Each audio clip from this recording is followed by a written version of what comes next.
Hey everybody, this is Julie Quinn, and I wanted to do a quick info video on outlines and organization of an essay. You can see here on the right side of the screen that this is an outline for perhaps your critical analysis essay. This is week 3 that you've chosen. In week 1 you chose reading and did some general notes about the text. In week 2 you did a journal entry where you explored more of the structure of the text, specific evidence of the text, and you've already thought about the audience and so forth. So you're already doing textual analysis, trying to understand how a text was written, the quality of its research, the quality of its writing and tone, the way that it reaches an audience. These are all ways to analyze a text. And so what you'll be asked to do in this class is to take that information and structure it into an essay to come. What you see here on the right side of the screen is a generic essay shape, okay? And note that where this says thesis here, that's going to be introduced to you in week 4. So just be prepared. This is the shape of that. And then the Mind Edge assignments for week 3. You're practicing this. You're not being graded on perfection of an outline. There's no such thing as a perfect outline in this sense. Every writer is different. Even if everyone was choosing the same topic, they may structure this in different ways. And so you have to be a little bit forgiving of yourself and use this as an exercise to think more deeply about the text. That's what this is. Okay. So when you do an introduction, it's about a paragraph. It shouldn't be longer than maybe half a page to 3/4 of a page. You don't want your introduction to be the longest paragraph of the paper. That's overwhelming. Think of essay writing as in you're a gourmet chef, but you're creating a really good sandwich. The bread is important. That's the introduction and conclusion. That's this content right here. And I will highlight it in yellow just to make it stand out. The introduction and conclusion are similar. They're just a paragraph. One warms a reader up. One lets a reader go. Warm up is background on the text and the author. What is this reading about? Who wrote it? When was it written? Where was it published? That kind of thing. Orient your readers to the text by giving them some background. Operate under the assumption that that many of your readers, now I have read all of the text, but operate on the assumption that some of your readers haven't. So you need to give them enough background information so that they know exactly what the text is about. I'm imagining that in each text there's an interesting detail, a quote, a statistic, something that you can draw your reader's attention to. And you will use that to hook them in, to be like, oh, I didn't realize only 1/4 of people identify as introverts, right?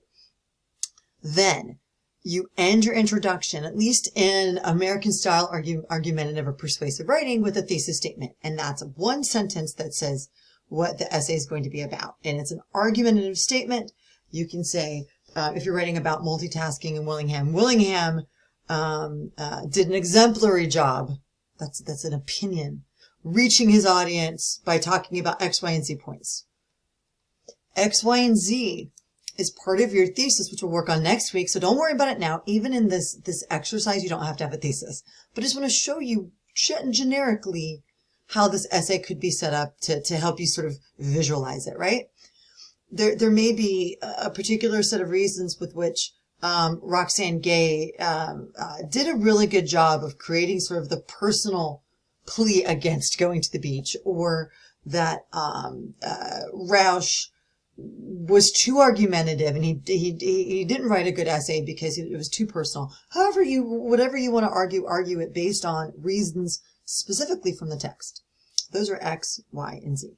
You'll notice that in my little outline here, you'll then organize your essay based on the order of your reasons from your thesis. And so you'll have body paragraphs that point out those features. Now, it could all be details from the different types of details from the text.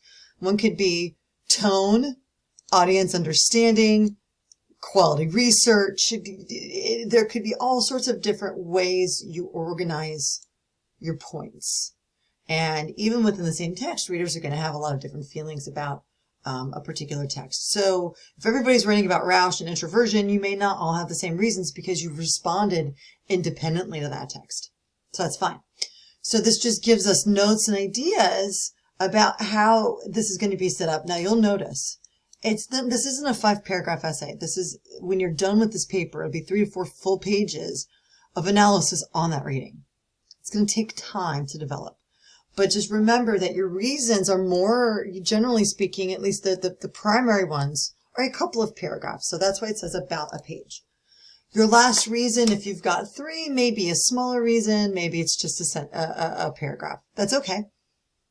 They don't have to be perfectly the same size. This is something we'll talk about in weeks to come. Counterpoint.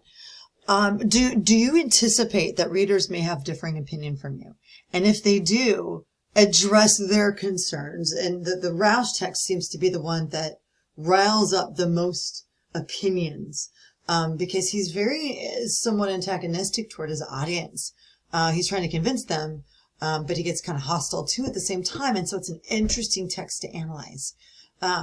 And so what could other interpretations of this text perhaps be, and how would you address that? And that's just a paragraph or 2.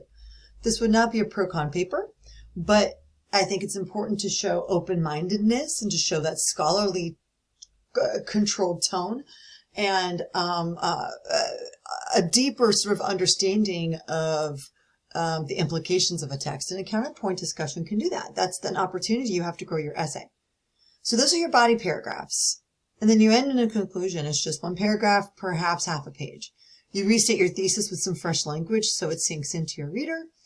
And you provide some insights and food for thought. You know, if this was a really good text, what are other ones that you think are sort of similar? So you can make reader recommendations. You can make recommendations for the author if they could have included X, Y, or Z data, or if the article was written in 2012 and it deserves an update 10 years later. What elements of the text could be updated to better reach their audience? There's all sorts of ways to conclude. Depends on how you felt about the text to begin with. So this is that traditional generic structure of an argumentative essay with introduction, body, conclusion. Think of the sandwich metaphor where the bread is like maybe 2/3 of a page total, and the majority of your content, 80% or more. And it says that 4 pages. That's when we're doing longer essays. We'll say at least 3 pages, right?